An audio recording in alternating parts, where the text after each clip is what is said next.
Nós vamos no passeio, na trilha, vamos pra cachoeira. Olha o lugar.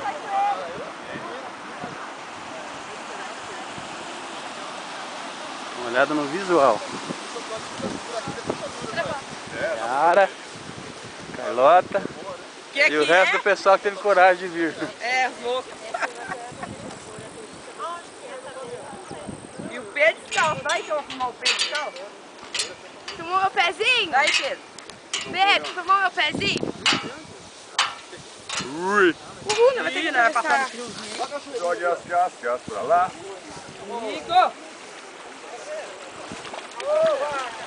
Olha, eu quis enfermar que eu não sei nadar, hein? Pelo amor de Deus.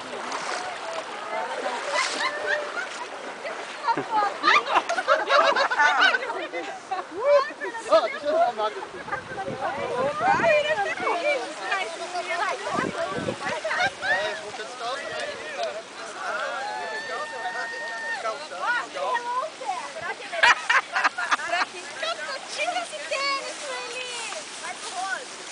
Não, tira o tênis não.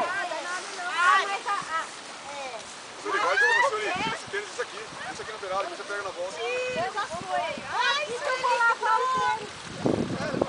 Ué, não falaram que tinha que trazer uma sete leva? Ô, gente, verdade, ele ia ser não, ele olha, eu acho que... Ó, pessoal, daqui dá pra vocês terem uma ideia do que vocês têm que trazer quando vocês vierem no passeio pra Unopar. Beleza? Ó a pirola. Derruba, derruba! Passa o pé!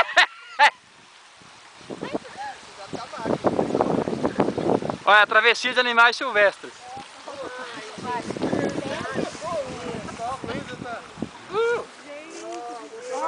O pessoal lá na frente. Estão indo.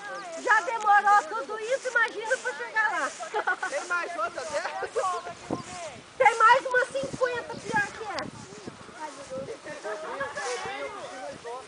Ó, vai todo mundo na trilha, porque vai deitando o capim.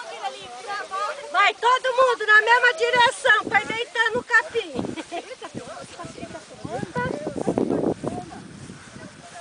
Ai, mas tem que guardar. Aqui mais espécie silvestre.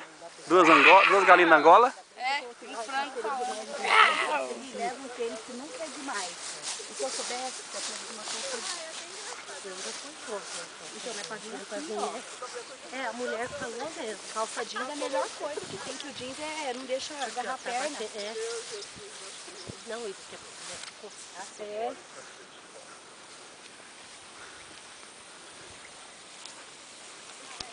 Eu não acredito.